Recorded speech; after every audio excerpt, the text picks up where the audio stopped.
So, ginawa ko tong video to para sa lahat ng interested or naghahanap ng way para i-convert ang GGibs, SPay Later, or Last Pay Later nila sa GCash or Cash.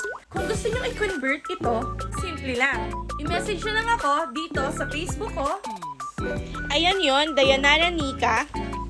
Just take note lang na wala po akong real-time or same-time transfer ng amount. Kailangan nyo po munang i-order receive sa app at saka ko lang po maisasend sa inyo yung amount na gusto nyong i-convert. Kung nagwo-worry po kayo na baka ma-scam kayo or maloko, na ito po yung mga feedbacks ko sa dati kong mga client.